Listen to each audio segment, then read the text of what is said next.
This is Too Long for a Voice Note, a podcast about everything and nothing at the same time. Presented by Claire and Enzo. Our podcast is produced in London. Some conversations are just too long for a voice note.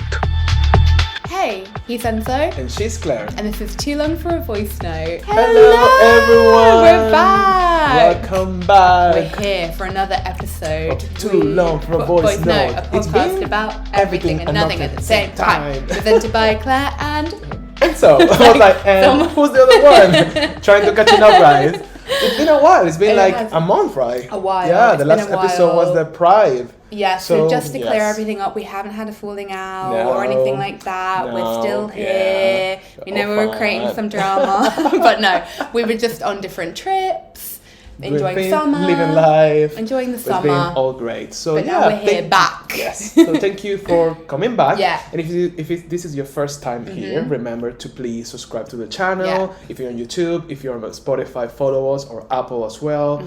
If you're on Instagram as well, follow us. Follow us there, please. So thank you, and the ones that are subscribed, and thank you as well for coming back. Thank you so much. So how have you been, little Enzo? It's been good. It's been like a hot summer in London, which is something really new, right? And extremely. I think we have feeling this is being a proper summer, so it's been interesting. For sure. I think we were doing a lot of things, and things are happening, moving very fast. But I think now there's time for us to come back and keep our episode. Very excited for this last part of the year for what's coming for the podcast and everything. So it's very exciting. And you had some fun trips as well. Where did you? I went to Italy, so it was amazing. I went to see my family.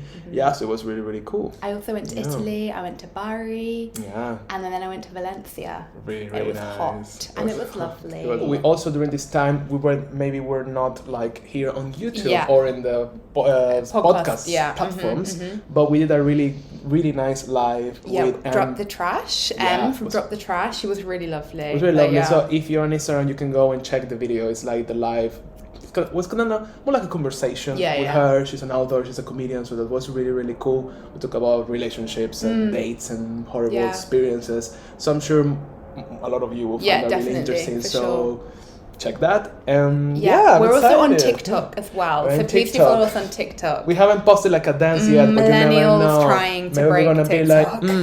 be yes. Let's see. But we cannot promise much, but we're trying. Exactly. We've also been brainstorming for what we'd like to come next for the podcast. So please stay tuned because we have big plans for our little baby. Big so plans. Let's see. Yes. Well, with that being said, I think it's my week this week, right? It is. So indeed. It's time for Claire's secret topic of the week. My topic. Okay, Claire, hit me. It could be quite serious, but I want it to be chitty chatty. Okay. This is something that's been on my mind for a little while. All right.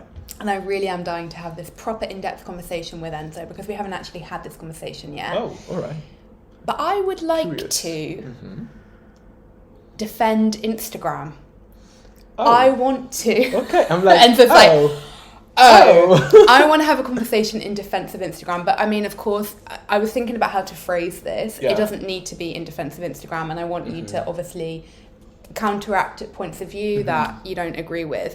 Yeah. But I feel like if you guys don't know, Instagram has come under a lot of fire recently. Drama. So they're obviously really threatened by TikTok because TikTok is growing massively, taking over. The algorithm is insane. Nobody can crack the code for the TikTok algorithm. Yeah.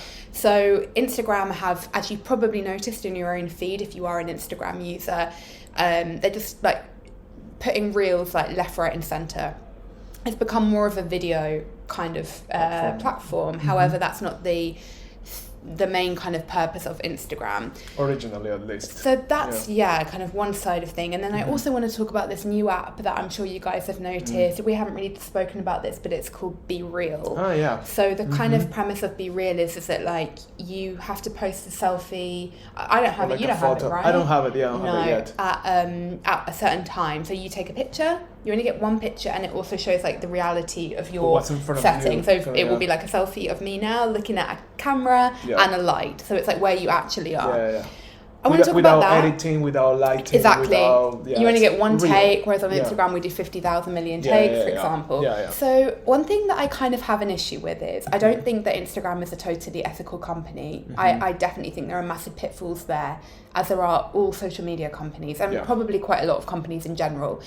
One thing that I'm finding hard, for example, with BeReal, and I don't know what you think of this is, and I was thinking about this because everyone that I'd spoken to about it and why they love the app, and I really want to know, like, what's behind it, kind of thing. Exactly. What's driving you to like it? But it's like the antidote to Instagram. It's like, this is real. It's not like Instagram. Instagram is so fake.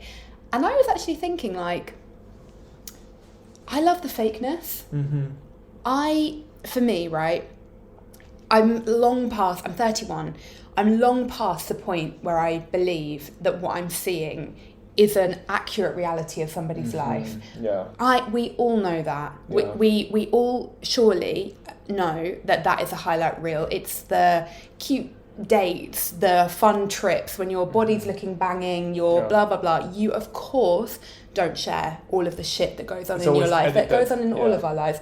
But I think maybe that I don't really compare myself really to others there. I get it.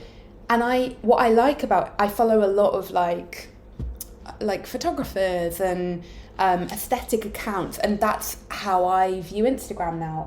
For me, it is escapism, and for me, my Instagram feed is escapism. I in no way ever want anybody to look at my Instagram and think, that fucking Let's Be Claire, she thinks she's so perfect. No, it couldn't be further from the truth. And the people who are closest to me know that is not the reality. Like, we were just literally joking about that now. But for me, it is escapism, and I like that, and I don't really want realness. I know really. What you mean. Okay. I don't know what you feel about it. I understand. Kind of like you feel like Instagram is more like. I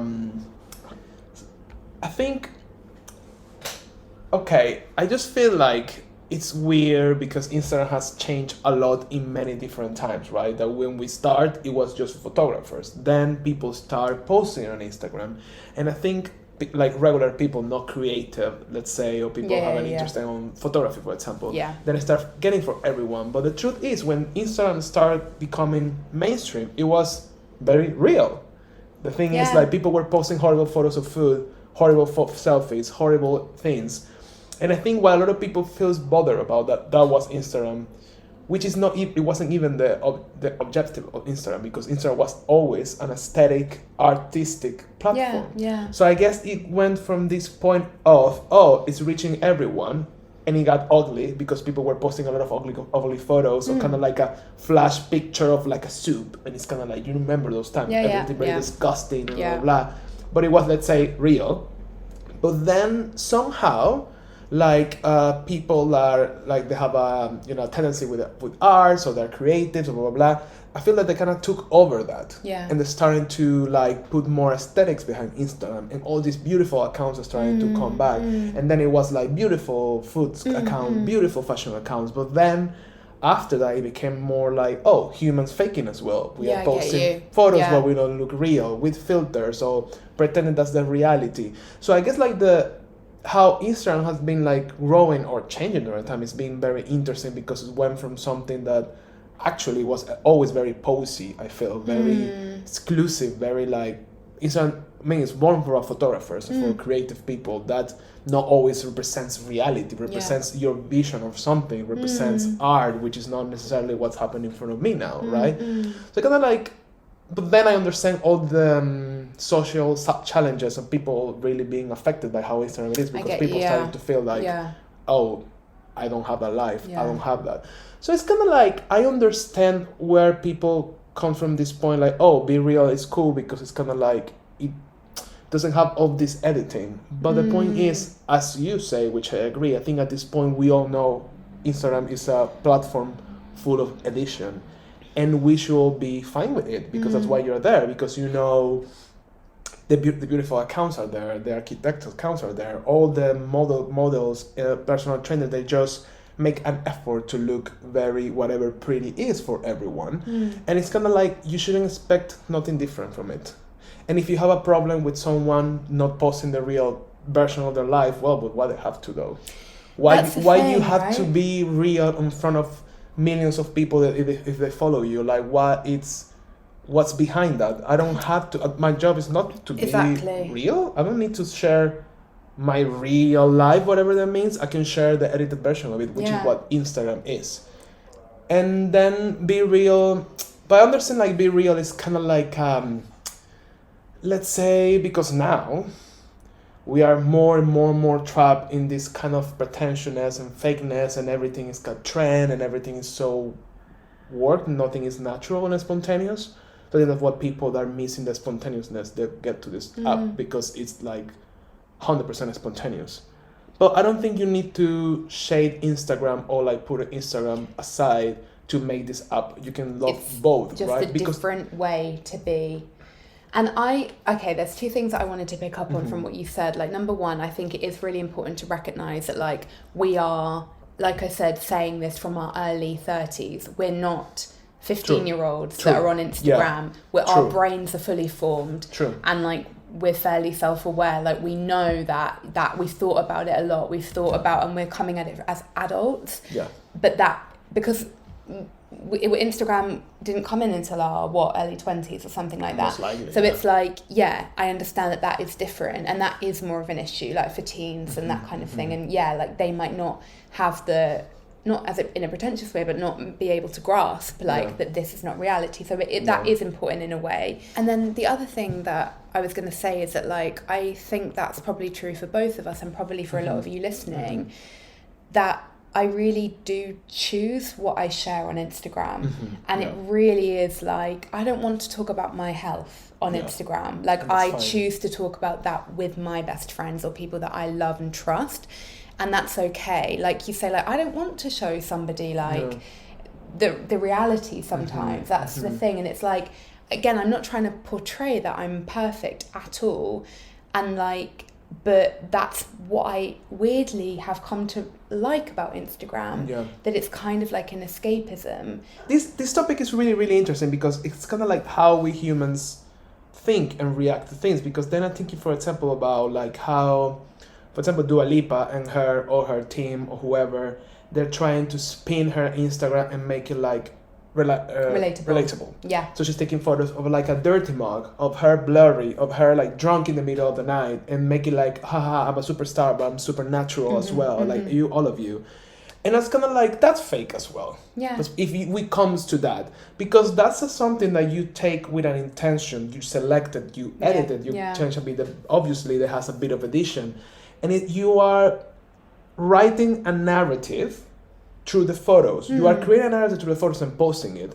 That's not 100% natural, right? No. But then I guess it worked because it's a response of us being tired of filters, for example. Because if you look at, I don't know, Kylie Jenner Instagram is full of filters, and that's tiring, but you also have the option to not follow her. So it's kind of this kind of like situation. It's also about who you follow, and if you're expecting to have people on your feed that are totally natural, you need to know who to follow. You don't need to ask celebrities to be that because they're not that. Exactly.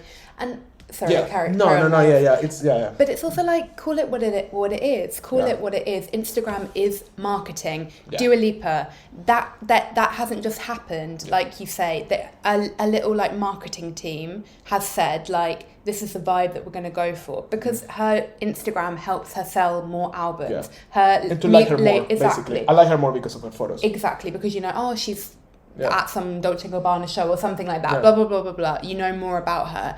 But it is a marketing tool. So, like, of course it's going to be, like, somebody has thought about that. It doesn't just happen. So it's just like, I don't really know what people are expecting. Yes, I do feel like Instagram is not a place to play this game that we are real and we are 100% like this. At all. Like, I think at this point, Instagram has changed so much that we just need to be clear at the point that it is now. And as you say, it's a marketing tool. Like, business, they make money out of it. It's no more, let's have fun, which is a shame for us. Maybe sometimes I wish also was more artistic, blah, blah, blah. But there's responses to that. There's other platforms. But I do understand why it kind of makes you feel weird. Like, we have this app called BeReal, and kind of like everything that happened on Instagram is not real. It's kind of like, a bit like a whiny, like, yeah, we are better here. It is. Kind of like that, it does right? bother me. And it's, again, don't get me wrong, I know a lot of this is about ugly pictures. Yeah, I have a because strong of issue with ugly pictures. pictures. I don't want to see that. I don't care. But then, how fun it is that people are posting their BeReal images on from their Instagram. So it's kind of like what we're doing here, right? So it's kind of like I'm showing through Instagram that I'm very real. It's a bit like, at the end of the day, it's just the way we express ourselves, right, on the internet. And I think what I find interesting about social media overall in this context is like we always find new ways to express ourselves. And I think as a society, and it's always changing. For example, what happened with TikTok and the pandemic. TikTok was for a long time already was alright. Nobody knew it. TikTok, nobody paid attention until we were trapped at home and someone discovered that we can dance and we can put it on TikTok. And that's how like it's such a response of the moment and how it changed, because then that changed the game for everything. Yeah. And now we like videos more after the pandemic because we didn't have ways to communicate with each other, which was through a screen. So let's make it more visual. And now it became part of Instagram. But I'm sure like in a few years or in a year that will change again. And it's just like how we interpret life and how it's difficult to judge this because it's always changing. And there's no rule book for this, exactly. Right? And also, like, another thing I was thinking when you were saying was, like, be real. Okay, yeah, you're being so real, showing something. But again, you're showing a snapshot of your day, which is not 100% you. Yeah.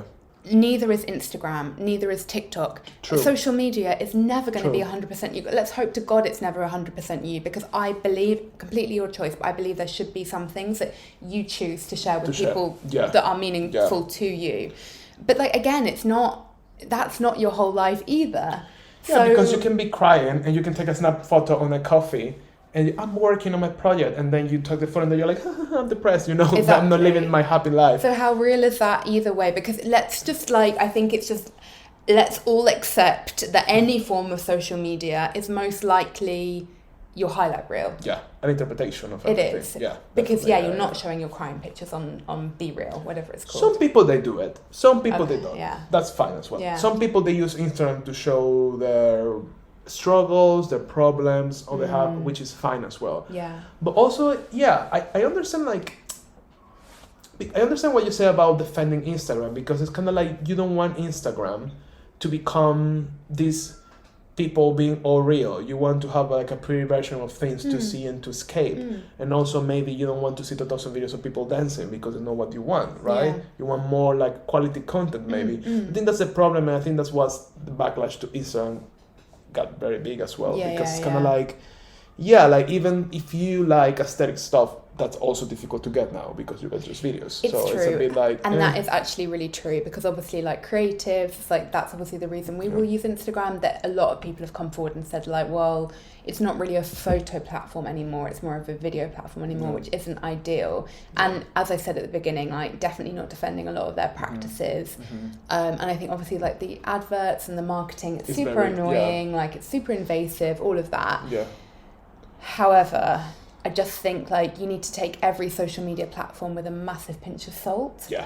And like you say, if you don't like Kim K or Kylie or whatever, don't follow them. Like block them, hide them, mute them, whatever. Like you get to choose what you follow, and you apart from the ads, like you create your feed. You know, that's what you expect to do. You create what you like. Yeah, a lot of their practices again not okay. But again, like I don't think they should be like, oh, we're so real on BeReal. Like it's not, because neither is real in my view. It's all curated in some way. And also, that's my opinion. Yeah, you're right. And also I feel like, why do we need to know the real version of the little intricate moment of each other's life? If I want to know that, I will know yours because we're friends and we talk about it. But I don't really, at the end of the day, I think I understand that it's refreshing. It helps you to connect with someone else. For example, if you admire someone, you would like to see them being real, to talking about stuff because you will connect with them. But they don't have the responsibility to share everything. At all. And I don't really want to know that deep. No. I don't really want to, like, how real do you want to get? That's a thing. Yeah. Like what that does mean to, I want to know the real version of people, right? Yeah. So that's a good question. Like, how far you want to go? Like, Do you want to see, I don't know, Dua Lipa taking a poo? No, you can see a funny picture, I'm in the toilet, but I don't really want to see her cleaning her ass, maybe, it's like, there's a point of it, like, what do you gain from that? It's funny, right? It's like that thing of like, I think we all just have to assume that everybody that we see on Instagram that we think has a fucking amazing life has literally the same struggles as anyone does. Definitely. Because we're all humans. No one is immune. Like, I think it kind of goes without saying, but maybe it doesn't. Yeah. Like, I know that it's created this like celebrity culture, this influencer culture, all of that. Which I understand. But no one is immune from pain. No one is immune from like heartache, blah, blah, blah, health problems, so it's a bit like you need to like remember that. Yeah. And it's people's businesses on Instagram. They don't owe you anything to tell you, And at the end of the keep day, that in mind. Yeah. And it's complicated because some people will say, because Instagram is a free platform. We don't pay for it. Even though they create money out of the data or whatever we consume. So it's kind of like, I understand when people that are kind of like asking things from the platform, but I think we're not asking the right things maybe, because the problems in Instagram are sometimes their content that shouldn't be up and it's up. Yeah. There's racist content that is there. Agreed, which is really problematic. That's problematic. That's what we should fighting for. Yeah. Because that's real, actually. That's very real. Because you see like, I have seen many posts that were happening about, for example, like with all the guns in America, people with guns on Instagram saying like, oh, you go and kill, or you go, like that propaganda that I will think, for example, that it's really negative, because I don't think we shouldn't see guns anywhere in that way, because it's very violent and they just kill a lot of people, for example. But if you think about it, that's a representation of reality. So what's the truth here? Yeah. Like, and that's why, even though I don't agree, I have seen a lot of people like fighting through it. A lot of people saying like, it's my Instagram, I do believe in guns, and I want to put a picture with a gun. That's very real, but we don't believe that that's good. Or it's some true. people it's don't true. believe. So where, what are the rules here? Exactly. That's a problem. It runs so deep, but I just think I now know the way that I love planning my feed. It gives me so much joy. I love matching the colours. I love that kind of stuff. Am I trying to portray that I'm perfect? Fuck no. Do I think anybody else on Instagram is perfect? Absolutely not. I just think like use it how you want to use it. Yeah. Mute, block what you don't want, and enjoy your life. Yeah, definitely. Basically. Because it's a choice at the end. It is. Everything is a choice. No one is forcing you. Yeah, and I think there's a part of it like at the end, I guess, if you're not hurting anyone, it's all right. Which we're looking at it from that side, not in I don't know. I mean, obviously, you can tell, like, I don't know, the Kardashians are hurting young kids, and they have. Well, yeah. I mean, we can go deeper with this because they also promote things that they shouldn't promote, or products or things. Yeah. But I guess everything could have like a good side and a bad side, and also we have the choice now to follow or unfollow things. And if we don't think about it, so we just need to block everything and like kind of like, you know what I mean? It's kind of like it runs deeper like that. If there's young people, you don't want young people to have this. So as a parent, maybe you should do something with your young kids and teach them things at home as well. Because now with internet, everything is out there. Doesn't matter like if you use BeReal, if you use TikTok, if you use Instagram, there are things you cannot block. Yeah. Because everything is on internet. Exactly. So like what's good, what's bad, what's not that bad. So it's very problematic. But I was thinking like that's real as well. Why is not real your desire to have beautiful aesthetical pictures all organized together in a nice way? You know what I mean? We can go philosophical with this forever. I think that's the problem of these things. Yeah. What's real and what's not. Yeah, I just like, think... You're right. I just think, again, it's like that... It's funny, I really realised with all of this stuff coming up, like... I really feel Instagram is actually like a creative outlet for me, as it is for you. Yeah. It truly, that is what it is for me. Yeah. And I get so much inspiration from travel photographers, editing tips, you know, like all of that. Definitely. Like that's how I get inspiration to see how other video editors are working, Definitely. you know? And I'm sure you were like that with photographers. Like 100%. And that's like the bubble. I'm fully aware that I've created a bubble. Yeah. That is but that's a bubble that I want on that tiny thing in my life. Yeah, that is definitely. Instagram, you know? Very interesting. I think we should download BeReal for the podcast and see how that goes. That would be very fun. They'll be like the most aesthetic BeReal pictures. I'll be like, I think we should download it. You should have the login, me too, and we should like use it one day. You use it one day. I use it, right? Okay. And see, it's good. Let's see how that goes. It will be interesting, because maybe one day a week we'll be actually filming the podcast. So, most likely. And the other day we will like, I don't know, doing whatever. I don't know. I'm curious. Yeah, I'm curious too. I'm curious too. Let's see, maybe we can have a recap later about how we feel about it. We love this. It's so much fun. It could be fun. It's not a problem. Yeah. I'm sure it's fun. No, it's not that. It's not about that. They're designed to be fun and to catch your attention. So I'm sure that's obviously something there. Anyway, it's just the aesthetics. They hurt me. I'm like, you'll be like, the aesthetics. The colors. No. Well, guys, thank you. Yeah. Thank you so much for watching. We're thank so you so happy much, Claire, to be for back. sharing. You're most welcome, Ancita. Social media and BeReal. Can't wait to use it and maybe have. We'll download it. We'll have a thing, and then we'll give you guys some feedback. Yes. Okay. Thank you very much. Drop and see your you comments. next episode. Bye, guys. Bye.